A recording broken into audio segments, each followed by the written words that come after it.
समस्तंकु मोर नमस्कार। जय Jagannath. Hello guys, जय Jagannath. Welcome to my YouTube channel. मु रंजिता पंडा आपण मानक स्वागत करछि मो यूट्यूब चैनल को। बाय द वे मु होछि भद्रक रो, तो मु भद्रक रो कहूछि। तो आज भद्रक रो हमर सबुठारु फेमस गोटे अछि मंदिर जोटे कि भद्रकाली नाम रे परिचित। तो सेही मंदिर को नेकी मु वीडियो आनिछि। तो चलंतु देखिबा, मजा मस्ती करबा। तो चलो।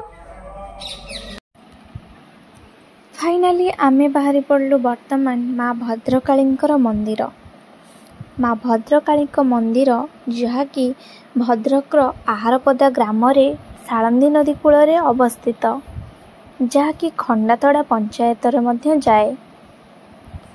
माँ भद्रकाली मंदिर भद्रक सहरर दक्षिण पश्चिमर मात्र 5 किलोमीटर दूरतारे अवस्थित अटे। एही जगह महाभारत समय रे विराट नगरर गोटे अंश मध्य थिला। ये सेही माँ भद्रकालींकर मंदिर।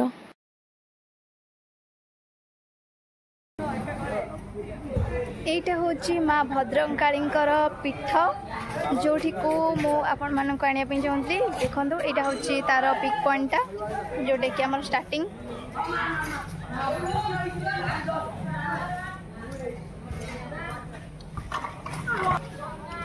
ये होची माँ भद्रकालींकर मुख्य द्वार।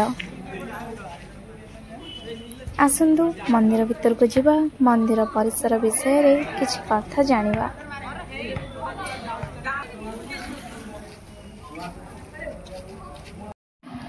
एगार शताब्दी रे दिल्लीर राजा अन्नंगपाल एही मंदिर बनेई थिले।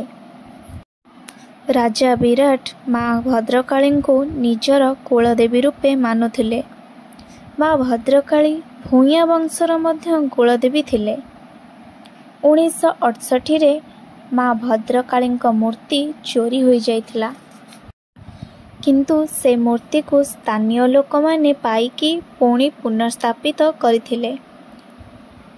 1983 रे एठारे गोटे सहस्र चंडीर आयोजन मध्य होइथिला, जहाँ माँ कालींक पीठरे प्रतिवर्ष हेउछि। भद्रक सहरर नाम मध्य माँ भद्रकालींक नामरु ही रखा जाइछि। आमे माने एही भद्रकाली मंदिर को बुलिबा को आसीथिलु।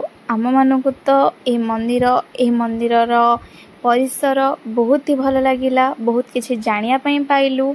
तो आपण माने भी आसंतु भद्रकाली मंदिर को थरे बुली जांतु, बहुत भल लागिवो आपण मानकु मध्य।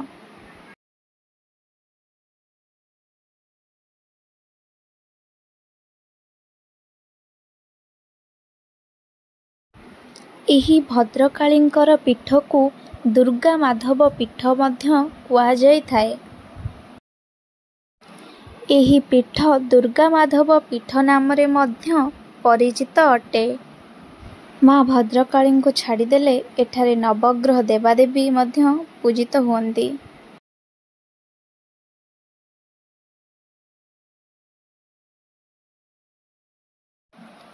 माँ भद्रकालींकर मूर्तिर उच्चता प्राय 4 फुट हेबो।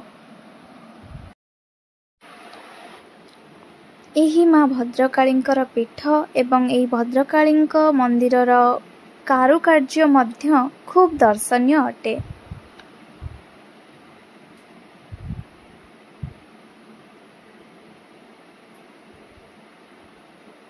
यह हेउछि माँ भद्रकालींकर यज्ञ कुंड। प्रतिवर्ष मांक पाखरे यज्ञ आ सहस्र चंडी पाठ होइथाए। आपण माने भद्रकाली मंदिर बुलिबा को जाइछन्ति कि? जदि आपण माने भद्रकालींक मंदिर विषय रे आउरी अनेक किछि जानिछन्ति, ताहाले मते निश्चय कहंतु। माँ भद्रकाली को छाड़ीदेले एही मंदिरर बेढ़ा मध्यरे भगवान शिवंकर मंदिर मध्य अछि। एठारे भगवान शिवंक मध्य पूजित करा जाए।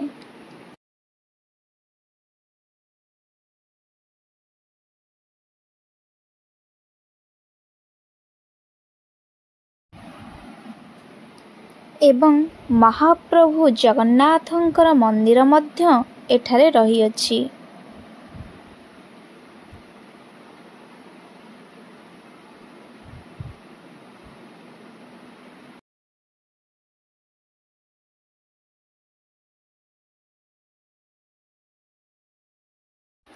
ଆପଣମାନେ ମଧ୍ୟ ଏହି ଭଦ୍ରକାଳୀ ପୀଠକୁ ବୁଲିବାକୁ ଆସନ୍ତୁ। ନିଶ୍ଚୟ ଆପଣଙ୍କୁ ଭଲ ଲାଗିବ। ଏଠାରେ ସମସ୍ତ ମାନସିକ ଓ ମନସ୍କାମନା ପୂରଣ ହୁଏ ବୋଲି ସମସ୍ତ ଲୋକମାନେ ମାନନ୍ତି, ଯାହାଦ୍ୱାରା ମାନସିକଧାରୀମାନେ କାଳୀ ପୂଜାରେ କଳସୀ ବୁଡ଼ାନ୍ତି ଓ ମାନସିକ କରିଥାନ୍ତି। ଏହା ଥିଲା ମା ଭଦ୍ରକାଳୀଙ୍କର ପୀଠର ରହସ୍ୟ। ଆଶା କରୁଛି ସମସ୍ତଙ୍କୁ ଭଲ ଲାଗିଥିବ। ମାଙ୍କ ପାଇଁ ଲାଇକ୍ କମେଣ୍ଟ କରିଦିଅନ୍ତୁ, ମୋ ଚ୍ୟାନେଲକୁ ସବସ୍କ୍ରାଇବ୍ କରିଦିଅନ୍ତୁ। ଦେଖା ହେବ ପୁଣି ଏକ ନୂତନ ବ୍ଲଗରେ। ଜୟ ଜଗନ୍ନାଥ, ଜୟ ମା ଭଦ୍ରକାଳୀ।